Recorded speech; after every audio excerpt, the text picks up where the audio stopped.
율법에 따르면 이제 이스라엘 사람들은 매해 3대 절기가 있죠. 3대 절기 그러면 이제 유월절, 칠칠절, 그 다음에 초막절. 근데 이제 절기 이름이 사실은 구약 성경 읽을 때 좀 복잡합니다. 예를 들면은 이제 칠칠절 그러면은 이제 오순절, 맥추절 뭐 이렇게 불리기도 하고, 초막절은 장막절, 또 수장절 뭐 이렇게 여러 명칭으로 불리다 보니까 사실은 절기가 이게 3개인지 많게는 막 한 7, 8개 되는 것 같은 그런 느낌도 받는데, 어쨌든 중요 큰 절기는 이 3대 절기라고 할 수가 있죠. 그때에는 이제 성전에 올라가서 하나님께 경배를 드리고 이 절기를 지켜야 하는 그 의무를 지고 있었습니다. 요거는 출애굽기 23장과 34장, 그 다음에 신명기 16장에 이제 이런 내용들이 기록이 되어 있습니다. 나중에 이제 시간이 돼서 이제 제가 말씀드린 요 장들을 펼쳐 보시면 3대 절기에는 이제 이렇게 해라라는 말씀들이 있는데요. 이 성전에 올라가는 그 계명은 1차적으로 사실 이제 그 구절들 살펴보시면 성인 남성에 국한되어 있습니다. 그래서 성인 남성들이 매해 3대 절기에는 성전에 올라가서 하나님께 경배를 드리고 절기를 지켜야 합니다. 근데 이제 성인 남자라고 하기에는 다 큰 어른들을 생각하기가 쉬운데, 사실 이제 이스라엘에서는 그 13살부터 성인 취급을 했죠. 그러니까 이제 그 가운데는 좀 그 어린 사람들도 있었을 것입니다. 유대에서는 그 남자를 기준으로 이제 13살이 되면 그 바르 미츠바, 이제 그 계명의 아들이라고 해가지고 성인식을 치르고 율법을 스스로 지킬 책임이 있는 그 독립된 성인이 되었다고 이제 간주를 하는 전통이 있습니다. 근데 이제 막상 또 성전에 올라갈 때 성인 남성들만 올라갔는가 할 때는 좀 의문이 있어요. 사무엘상 1장에 보면 엘가나와 한나, 이제 그 보면 엘가나만 가서 한 게 아니라 엘가나와 한나, 심지어 둘째 부인인 분인나와 그의 자녀들까지도 이렇게 함께 성소로 간 기록이 나옵니다. 누가복음 2장에 따르면 예수님 가족도 모두 6월절에 예루살렘으로 올라가신 그 기록을 보면 이제 계명의 당사자는 사실은 성인 남자라고는 하는데 온 가족이 가는 그런 그 모습도 있습니다. 저는 사실 저도 예전에는 이 성전에 올라가는 거는 성인 남자들에게만 해당되는 줄 알았어요. 왜 그랬냐면 시편 133편에 보면 이제 그 유명한 구절 있죠. 보라, 형제가 연합하여 동거함이 어찌 그리 선하고 아름다운고 라는 구절이 있습니다. 역시 이제 133편도 성전에 올라가는 노래거든요. 그래서 형제가 연합하여 동거함이 어찌 그리 선하고 아름다운고, 보통 그 수련회 놀러 가면 한 방에다 다 때려 넣잖아요. 그래서 이제 남자반, 그러니까 남자들 숙소, 여자들 숙소에서 한 방에 때려 넣을 때 보라, 형제가 연합하여 동거함이 어찌 그리 선하고 아름다운 거 그러고 한 방에 때려 넣는데 이제 그런 의미가 아니라 성전으로 올라가는 순례자들의 이제 모습을 얘기하는 거죠. 왜냐하면 이제 성전으로 올라가는 여행이 오래되니까 함께 숙식을 같이 해야 되거든요. 그래서 이제 형제가 연합하여 하니까 이제 남성 순례단을 떠올렸는데, 원래 이제 히브리 표현에서는 원래 형제들, 그러면 형제 자매들도 함께 호칭하는 표현이기 때문에 가족들이 이동할 수도 있겠다라는 생각을 합니다. 근데 이제 그 실제 성경의 예도 그렇긴 한데, 만약에 이제 인원이 소수일 때는 어떻게 되겠습니까? 인원이 소수일 때, 그리고 긴 여행이 될 때, 예를 들어서 성전에 올라가는데 그 예루살렘 성전 근처에 사는 사람들은 짧은 여행일 거잖아요. 근데 이제 전 이스라엘 땅에서, 물론 이제 전 이스라엘 땅이라고 해봐야 이스라엘 땅이 우리나라 강원도 땅만 합니다. 그러니까 이제 저 끝에서 이렇게 뭐 올라간다라고 하면은 그래도 꽤 걸리겠죠. 옛날에 뭐 길이 잘 뚫린 것도 아니고 교통수단이 좋은 것도 아니고 하니까 많게 넉넉하게 잡으면 한 20일에서 30일까지도 잡을 수는 있겠지만 그래도 어쨌든 이제 꽤 걸리는 거죠. 이제 그런 상황이 되면은 남성들만 갈 수도 있겠죠. 예. 근데 이제 문제는 이 성전에 올라가는 이 규례를 과연 잘 지켰을까 하는 그런 의문도 있기는 해요. 왜냐하면 그 고대 이스라엘 역사를 보면 이 사람들이 율법을 잘 지키고 살았던 시기가 그렇게 또 길진 않습니다. 맨날 책망받잖아요. 지 마음대로 자기 소견에 옳은 대로 행했다고 책망받는 이야기도 많고 해서 또 지킨다고 한들 형식적인 선에서만 머물렀던 역사도 제법 되기 때문에 이게 얼마나 잘 지켰을까는 좀 의문이 있긴 하지만 그래도 어쨌든 경건한 이들은 성전에 올라가는 이 규례를 잘 지켰겠죠. 그래서 우리가 이 성전에 올라가는 노래라는 이 표지가 붙은 이 120편부터 134편까지 20편들을 읽으실 때는 자기의 일상의 삶을 뒤로 하고 하나님의 말씀을 지키기 위해서 성전에 올라가는 이 순례단의 무리를 한번 머릿속에 그려보시면서 이들이 이제 어떤 마음으로 이 시편을 노래했겠는가 이렇게 생각을 하시고 읽으시면은 본문을 이해하시는데 큰 도움이 되리라고 생각을 합니다.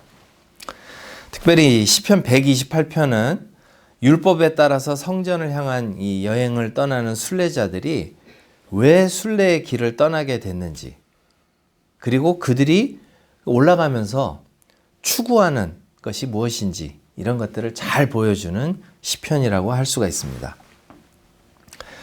먼저 이 시편은 크게 두 부분으로 나눌 수 있습니다. 첫 번째 부분은 1절부터 4절까지로 이 하나님을 경외한다라는 말과 복이라는 단어가 앞뒤를 둘러싸고 있습니다.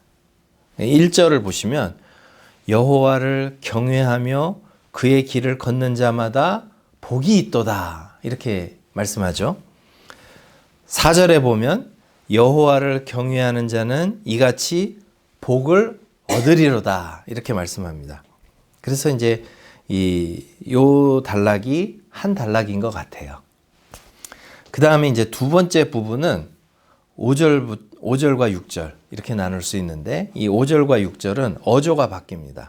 이제 앞에는 여호와를 경외하며 그의 길을 걷는 자마다 복이 있도다. 뭐 내가 복되고 형통하리로다. 뭐 이런 식으로 이제 약간 그 선언적인 얘기가 나온다면 5절부터 6절에는 어조가 바뀌어 버려요.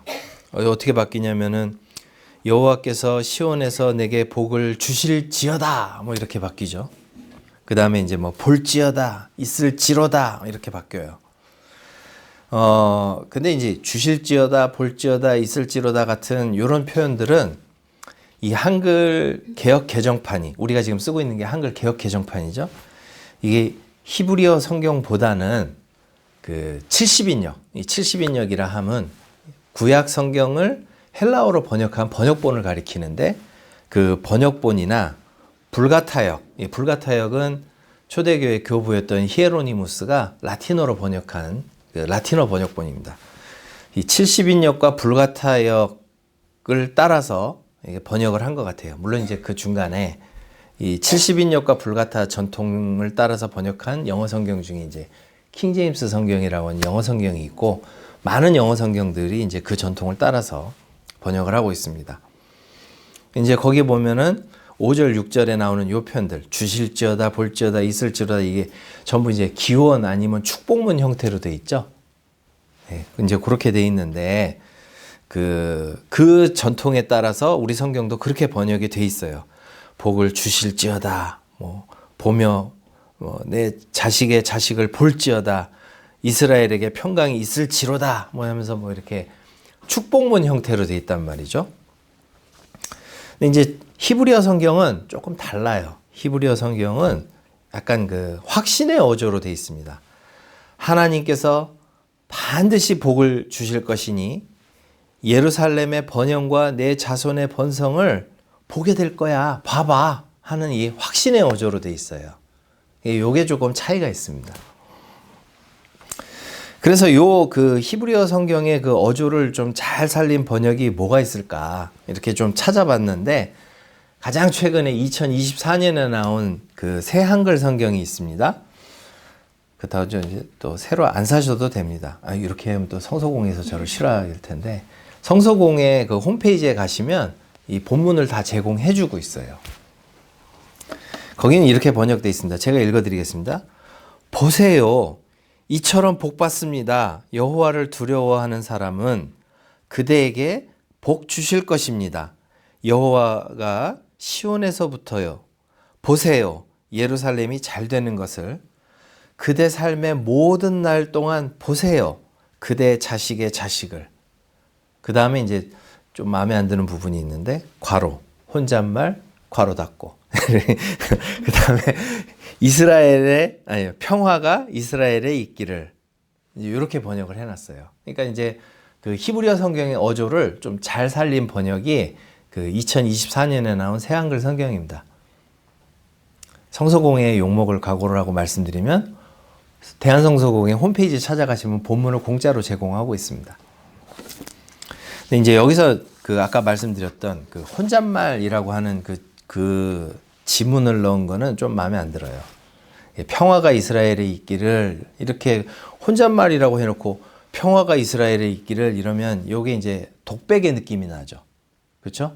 근데 이제 이거는 이제 뭐를 간과하고 있냐면, 성전에 올라가는 순례자들의 노래라는 말이죠. 그러니까 성전에 올라가는 순례자들이 5절, 6절에서 사실은 서로 격려하는 얘기예요. 보세요. 하나님께서 당신에게 복을 주실 거예요. 당신은 평생의 이스라엘의 번영을 보면 내 자식의 자식을 볼 거예요. 그러면서 서로 이렇게 그 격려하는, 으쌰으쌰 하면서 이스라엘 위에 평화가 하면서 이렇게 독려하는 내용이란 말이죠. 그러니까 이제 5, 6절이 순례자들끼리 서로 이렇게 독려하는 내용인 거예요. 물론 이제 나중에 제가 그 5, 6절을 제 개인적으로 조금 사역을 해서 그거는 말씀드리도록 하겠습니다. 자, 어쨌든 이제 이렇게 시편이 구성되어 있다라는 거 말씀드리고요. 앞서 1절부터 4절부터 보도록 하겠습니다. 1절부터 4절은 하나님을 경외하는 것과 복이 전체를 둘러싸고 있다라고 말씀을 드렸죠. 하나님을 경외하는 것과 복이 이렇게 붙어 있으니까 이게 이제 어떤 분들에게는 되게 좋게 들릴 수 있고, 어떤 분들에게는 불편하게 들릴 수 있습니다. 이게 왜 이게 문제가 되냐면, 이제 기복신앙이라는 게 있어요. 그렇죠? 이 기복신앙이라는 게 말 그대로 복을 구하는 신앙이죠. 이제 그 기복신앙에 대해서 좀 이렇게 마음이 열린 분들은 좋아하죠. 하나님을 경외하면 복이 있다. 아니, 얼마나 좋은 구절입니까? 근데 이제 기복신앙이 잘못됐다고 이렇게 강하게 학습되신 분들은 좀 불편한데? 이렇게 보실 수 있는 거예요. 근데 이제 우리가 그런 편견을 조금 내려놓고, 기복신앙이 그러면 이제 좀 어떤 건가 하는 것을 조금 생각해 볼 필요가 있습니다. 말 그대로 복을 구하는 신앙이고요. 진리 탐구나 영적, 인격적 성숙보다 개인과 가족의 현세적 이익, 개인과 가족의 현세적 이익하면 뭐가 있겠습니까? 무병장수. 그죠? 물론 이제 무병장수라는 말이 꼭 좋은 얘기가 아닐 수도 있겠다는 생각을 많이 해요. 예. 요즘은 또 말 바꿔서 하죠. 막 기분 나쁜 사람 있으면 유병장수 하시라고 막 이런 악담을 퍼붓는 사람들이 있는데, 근데 어쨌든 기복신앙에서 제일 먼저 구하는 건 무병장수, 그 다음에 부의 축적, 그 다음에 또 뭐가 있죠? 그렇죠. 자녀의 성공, 또 재난 방지. 갑작스럽게 화나 재난이 닥치는 게 좀 없었으면 좋겠다. 이런 것들이 목적이 되는 신앙 형태, 이거를 우리가 기복신앙이라고 합니다. 잘 아시는 것처럼 기복신앙은 여러 단점들이 있죠. 예를 들면은 복 자체가 최고의 목적이 되는 거예요. 이게 왜 위험하다고 우리가 알고 있냐면, 복을 위해서라면, 복 자체가 목적이 되다 보니까 복을 위해서라면 사실은 신도 바꿀 수 있죠. 도움이 된다면. 그래서 예수를 믿어도 용하다 그러면 점집 가고 막 이제 그런 일들이 벌어지는 거죠. 야, 신기하다 이러면서 사주 보고 막 이게 그런 모습이 좋아 보이지는 않잖아요. 만약에 교회 개척하는데 제가 어디 저 용하다는 점집에 가서 교회를 개척하는 게 맞을까요? 뭐 이러면 여러분들이 저를 어떻게 생각하시겠어요? 예, 서초동이 좋다. 이렇게 해서 하면 이제 좀 미쳤나 하시지 않겠어요? 사실은 기복신앙의 위험이 이런 거예요. 복 자체가 목적이 되다 보니까 그러면 신도 바꿀 수 있고 또 이제 그 다음에 나타나는 게 신과 거래하거나 그렇죠. 하나님 제가 뭐를 해드릴 테니 저에게 이런 걸 해주세요. 신과 거래를 하거나 더 나쁘게는 신을 자신이 원하는 대로 통제하려고 하는 속성들이 있습니다. 이 기복신앙이 나중에 보면 자기가 신을 통제하고 컨트롤할 수 있다라고 믿는 데까지 나갈 수 있어요. 그래서 이게 굉장히 위험합니다. 이런 점을 사실은 우리는 경계하고 조금이라도 내가 그런 마음을 가지고 있다 그러면은 사실은 이건 정말 회개해야 될 큰 문제입니다. 더군다나 기복신앙에 위험이 있습니다. 남이 어찌 되든 말든 나와 내 가정만 복을 받을 수 있다면 이렇게 계속 살다 보면 굉장히 속 좁고 이기적인 마음만 계속 자라나겠죠. 그래서 이상하게 이런 패턴의 신앙생활을 하시는 분들이 예수를 오래 믿었다고는 하는데 이상하게 그 인격이 좀 말도 안 되게 이상한 사람들이 나타나는 경우가 있어요. 신앙생활 오래 하고 막 심지어 목사도 할 수 있죠. 그런 사람이 목사도 할 수 있어요. 목사도 할 수 있고 장로, 권사, 집사 다 할 수 있는데 문제는 이제 겪어보면 아는 거죠. 굉장히 위험한 모습으로 사람이 바뀌어 있습니다. 이 신앙생활 잘못한 거죠. 원래 우리 주님께서 우리에게 주신 계명이 많지도 않습니다. 하나님을 사랑하고 내 이웃을 내 몸과 같이 내 형제 자매들을 사랑하는 것이 우리 주님의 계명인데 그냥 나와 내 자식만의 행복 이게 전부이라면 주님의 계명과 동떨어져서 하는 거잖아요. 그러니까 이건 굉장히 치명적이라고 할 수가 있죠. 하지만 이제 우리가 여기서 또 경계해야 될 것은 복 얘기만 나오면 이제 알러지 일으키는 분들이 있어요. 그것도 문제입니다. 성경은 하나님을 경외하는 이들에게 뒤따르는 복 자체를 잘못된 것이다 라고 말씀하진 않습니다. 오히려 성전에 올라가는 이 순례자들이 그들이 경배하고 공경하는 하나님만이 유일한 복의 근원임을 확신하기 때문에 이렇게 올라가서 경배하는 것이죠. 멀고 먼 순례의 길을 그것도 적게는 진짜 한 달 가까이 자기 일상을 포기하면서까지 걸어갈 수 있는 동력 중에 하나는 내가 하나님을 경외하고 하나님의 말씀을 쫓아서 살게 되면 하나님께서 내 인생을, 내 가정을 지켜주시고 붙들어 주시지 않겠는가 하는 그 신뢰, 이것 자체를 우리가 뭐라 할 수는 없는 것이죠. 오히려 이것은 우리가 꼭 붙들고 있어야 할 마음가짐이라고 할 수가 있습니다. 오직 하나님만이 우리에게 진정한 행복을 주시는 분이시고 그분을 확신하고 그분의 길을 따라서 걷는 것. 1절 말씀, 여호와를 경외하며 그의 길을 걷는 자마다 복이 있도다. 이게 순례자들을 움직이는 그야말로 동기죠. 하나님 말씀을 쫓아서 살 때 우리가 진정한 행복을 누릴 수 있다. 이것까지 잘못됐다고 하면 그것도 약간 삐뚤어진 것이 아닐까 저는 생각해 보게 됩니다. 그래서 이게 얼마나 중요한 얘기인지 이제 4절에서 반복하는 거죠. 우리 4절에 보면은 그 히브리 성경에는 들어있는 한 표현이 빠져 있는데 보라라는 말로 시작해요. 보라! 참으로 이같이 하나님을 경외하는 자는 복을 받을 것이다. 근데 이제 복을 얻으리로다라는 이 표현이 사실은 좀 어떤 뉘앙스의 표현이냐면 지속적으로 복을 받을 것이다 라는 뉘앙스가 들어있습니다. 그래서 그렇게 해서 1절 말씀을 4절에서 다시 한번 확증해 주고 있는 그런 역할을 합니다. 그러니까 주님을 경외하는 사람들이 복을 구하는 것이 잘못은 아니에요. 복 자체가 목적이 될 때가 문제지, 내가 주님의 길을 걸을 때 주님께서 나의 행복을 가져다 주시는 분이시다, 이것을 확신하고 걷는 것은 잘못이 아닙니다. 아울러서 성전을 향해 올라가는 순례자들은 바로 그 복이, 그 행복이 자신들의 구체적인 삶 속에서 실현되기를 소망합니다.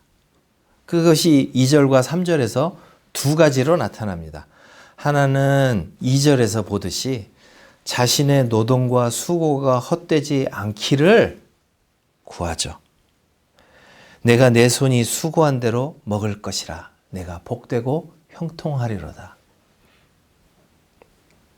또 다른 하나는 3절에서 보는 것처럼 평화로운 가정을 위해서. 평화로운 가정. 근데 그것도 구체적으로 어떻게 표현해요? 구체적으로는 집 안방. 히브리 표현은 집 구석이라고 하는데 어쨌든 집 안방. 그 다음에 식탁 주변. 식탁에 둘러앉은 자식들은, 그러니까 내 집 안방에 있는 내 아내는 호랑이 같을 것이다, 이게 아니라 결실한 포도나무 같으며 내 식탁에 둘러앉은 자식들은 어린 감람나무 같으리로다. 사실은 이 소망 속에 얼마나 이 가정에 대한 애정이 담겨 있는지 몰라요. 자신의 노동과 수고가 헛되지 않기를 바라는 이 소망, 내가 평생에 수고한 것이 헛되지 않기를 바라는 이 소망 속에는 사실은 하나님 앞에서 떳떳한 일을 하겠다라는 다짐 또한 여기에 담겨 있죠. 내가 내 손이 수고한 대로 먹을 것이라. 예를 들면 하나님 앞에서 부끄러운 일을 하면서 범죄를 저지르거나 타인에게 피해를 가져올 것을 뻔히 알면서 내 손이 수고한 대로 먹을 것이라. 그러면 이거는 기도가 모순되지 않겠어요? 성전에 올라가는 사람들이 이 노래를 부를 때는 내가 주님 앞에서 떳떳하게 내 손으로 수고해서 노동해서 살겠습니다라는 기도가 담겨 있는 거겠죠. 아울러서 이 노래를 부를 때는 우리는 우리가 심은 대로 거둘 것입니다라는 성경의 진리를 재확인하면서 올라가는 그런 모습일 수도 있습니다. 또 우리 이제 가정의 달을 맞이해서 우리가 본격적으로 생각해 볼 것은 이제 3절 말씀이죠. 성전에 올라가는 이들이 이 안방과 식탁의 평화를 바라면서 올라가는 모습. 고대 성전을 향해 올라가는 순례자들의 기도가 이거였다라는 거죠. 이거 역시 우리가 좀 깊이 생각해 볼 문제입니다. 이따금씩 하나님 앞에서 경건과 거룩을 추구하는 사람들이 이 부분을 놓치는 부분이 많아요. 예를 들면 내가 주님의 거룩한 일을 하기 때문에 가정의 희생을 당연하게 생각하고, 심지어 내가 주님의 일을 하는데 참 걸리적거린다, 이렇게 생각하고 적대시하는 경우도 있습니다. 이거 없을 것 같죠? 가장 간단한 사례가 옛날에 이제 교회에서 수련회 가면 이제 기도원 같은 데 올라가고 그러면 많이 벌어진 일인데, 막 거기서 기도하고 찬양하고 그러면 막 신나잖아요.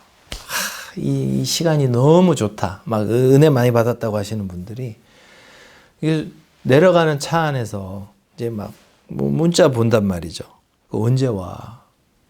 배고파. 밥 차려줘. 막 이러면 이게 막 버스 안에서 막 얘기를 한단 말이죠.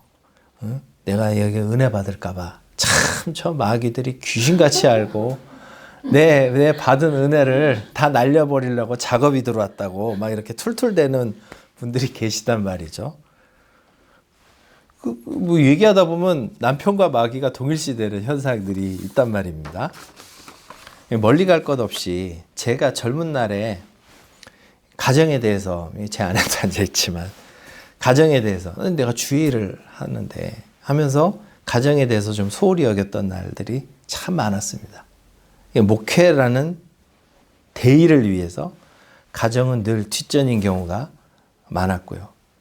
그래서 뭐 제가 아는 이런 거는 정말 실명이 나가면 절대 안 되는 얘기인데, 제가 아는 어느 목사님 같은 경우에는 그 새벽기도 너무 스트레스를 받아가지고 이제 애기가 태어났는데 애가 밤에 안 자고 막 우니까 쟤 어떻게 좀 갖다 버렸으면 좋겠다고 막 이러면서 새벽기도 나갔다는 거예요. 그게 얼마나 이게 끔찍한 얘기입니까? 그러니까 이런 경우들이 많다는 얘기예요. 사실은 우리가 신앙생활 잘한다고 열심인 분들이 오히려 이제 가정에 대해서 약간 이게 뭐 나를 이렇게 붙잡아매는 올가미처럼 생각하고 막 하는데, 정작 고대에 성전에 올라가는 노래를 불렀던 이 순례자들은 자신의 가정에 이런 평화가 있기를 주님 앞에 간구하면서, 내 집 안방에 있는 내 아내는 결실한 포도나무 같으며 내 식탁에 둘러앉은 자식들은 어린 감람나무 같으리로다. 우리가 사회에서 말하는 이 가정을 적대시하는 이런 표현들, 뭐 제가 찔려서 그러는 게 아니라 뭐 삼식이니 뭐 이런 얘기 안 해야 됩니다. 네. 진짜 세월이 어느 정도 흘러서 20편을 다시 곱씹어 보니까 성전을 향해 올라갔던 이 순례자들은 결국은 가족들을 늘 가슴에 품고 그들의 평화를 위해서 소망하고 기도하더라고요. 이 땅에서 하나님의 사랑을 실천할 수 있는 가장 가까이 있는 장소가 어디겠습니까? 가정입니다. 예.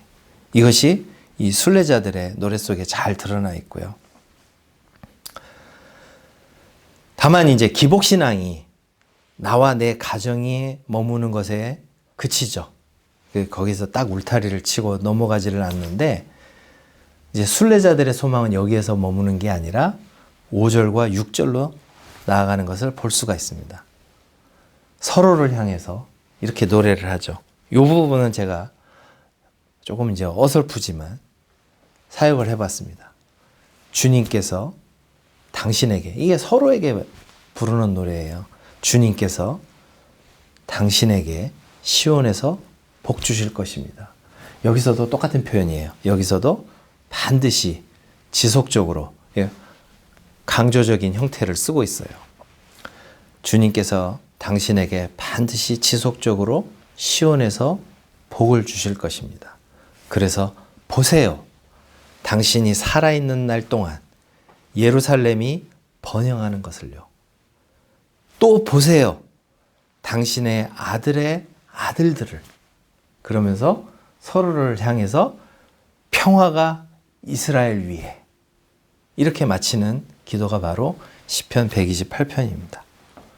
그러니까 나와 내 가정만이 아니라 함께 순례자들이 서로 독려하는 거예요.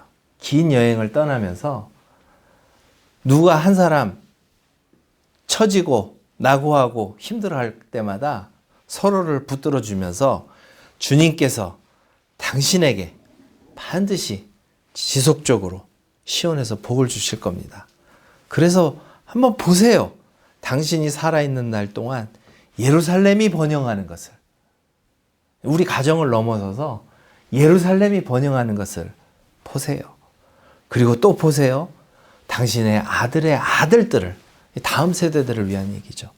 그리고 평화가 온 이스라엘 위에. 5월 가정의 달을 보내면서 이 시편 128편 말씀을 우리가 좀 깊이 묵상하면서 이 순례자들의 마음을 우리도 함께 공유하면 좋겠습니다. 무엇보다 우리의 진정한 복의 근원이 하나님 되심을 가슴 깊이 새기면 좋겠습니다. 우리가 말로는 하나님을 경외한다고 하면서도 정작 나 자신을 신뢰하는 사람들이 많죠. 그리고 뭐니 해도 머니가 최고다. 돈을 더 의지하고 살아가는 경향이 많습니다. 우리가 기도하면서도 기도한다고 되겠나. 결국은 내가 이거 알아서 다 해야 될 텐데. 이렇게 기도를 하는데, 사실은 우리가 하나님을 신뢰하지 않으면 아는 만큼 하나님께서도 똑같은 마음으로 우리를 대하시지 않을까요? 우리가 사실은 나 자신을 의지하고 돈을 의지한다고는 하지만, 근데 정작 우리가 당연히 내 거라고 누렸던 것들이 실제로 당연하게 모두에게 주어지는 것도 아니고요. 그게 당연한 것도 아니더라고요. 그걸 언제 깨닫냐면 잃어버릴 때 깨닫습니다. 요즘 제 주변에서 식사 기도할 때 정말 감사합니다 라고 찐하게 기도하는 분들이 많아졌어요. 왜냐하면 제가 나 요즘 이렇게 먹고 살아요 라고 얘기를 하니까 갑자기 내 주변 아 그렇구나, 진짜 이게 내가 이걸 먹을 수 있다는 게 큰 은혜구나 이렇게 생각하시는 분들이 많아졌어요. 저도 많이 느낍니다. 신체의 한 부분이 약해지니까 이전에는 돈만 있으면 다 먹을 수 있는 거 아니야? 이렇게 생각을 했는데 당연히 먹을 줄 알았던 것들이 당연하지 않게 되더라고요. 확장해 보면 우리가 그것뿐만 아니라 내 생명, 건강, 가정, 내가 누렸던 기회, 사실 이게 다 은혜였던 거죠. 저도 이게 개인적인 체험이라서 어떻게 보면 어려움 중에 있지만 감사하게 되더라고요. 놓쳐봐야 아는 것은 슬픈 일이죠. 놓치기 전에 깨닫는 것이 필요합니다. 내 손이 수고한 대로 먹을 것이라. 이 정말 축복의 말씀이라고 생각합니다. 이러한 은혜를 되새기게 해주시죠. 말씀드린 것처럼 이 말씀은 주님 앞에 떳떳한 삶을 살도록 힘써야 함을 일깨워주는 귀한 말씀입니다. 주님을 경외하는 삶의 시작은 내 일터와 가정에서 출발합니다. 어찌 보면 이게 당연한 겁니다. 나 자신을 쳐서 복종시키지 못하고 내 혈기를 다스리지 못하는데 가정생활을 잘할 수가 없고요. 내 가족들을 사랑하지 못하는데 주님께서 주신 새로운 가정인 교회를 사랑할 수가 없습니다. 내 가정과 교회를 사랑하지 못하는데 내 동료 순례자들을 사랑하고 내 이웃을 내 몸과 같이 사랑한다는 거 위선이 될 수 있습니다. 물론 삐뚤어진 분들은 이렇게 할 수 있어요. 내가 저 바깥의 원수는 사랑할 수 있어도 내 집구석에 있는 저 왼수는 내가 정말 이게 용서가 안 된다. 주님 앞에서 이게 다 회개할 얘기입니다. 내 곁에 동료 순례자들을 함께 격려하며 축복하는 5, 6절의 모습은 우리가 좀 가슴 깊이 새길 필요가 있습니다. 결국은 내 곁에 동료 순례자들을 함께 격려하고 축복하는 이 모습은 결국은 그가 경외하는 주님의 나라 전체로 확대가 됩니다. 물론 마지막 구절은 이게 구약 성경에 있기 때문에 이스라엘에게 평강이 있을지로다 이렇게 끝나지만 우리는 문자적으로 이스라엘 민족이나 국가에 이게 할 것이 아니라 우리가 경외하는 하나님께서 만드신 이 세상 가운데 평화가 임하기를 기도해야 할 것입니다. 주님께서 복 주심이 주님의 길을 따르는 나와 내 일터와 가정 그리고 교회와 온 세상에 퍼져나가 정말로 이 세상에 평화가 이르는 이 모습을 우리는 이 시편을 묵상하면서 함께 마음속에 그려보면 좋겠습니다. 그리고 이 시편 128편이 가정의 달을 지나는 하나님을 향해서 올라가는 이 거룩한 순례자들의 모임인 우리 교회 성도들 모두의 기도가 되기를 소망합니다. 다 같이 기도하겠습니다. 하나님 아버지, 오늘도 우리에게 주신 말씀을 함께 묵상하면서 우리에게 진정한 복의 근원이 되시는 주님을 깊이 의지하고 또 주님께 모든 것을 의탁하기를 다시 한번 다짐해 봅니다. 주님, 우리의 모든 것이 되어주시고 우리 삶의 모든 것을 채워주시고 은혜로 이끄시는 주님을 기억하고 감사드리며 찬양합니다. 주님, 주님의 은혜를 우리가 기억하면서 또한 함께 이 길을 걸어가는 우리 지체들과 함께 그 사랑을 나누며 살게 하시되 또 우리 교회를 넘어서서 우리 바깥에까지도 주님의 사랑을 실천하며 살아가는 우리 모두가 되게 하여 주시옵소서. 우리 주 예수 그리스도의 이름으로 기도드립니다. 아멘.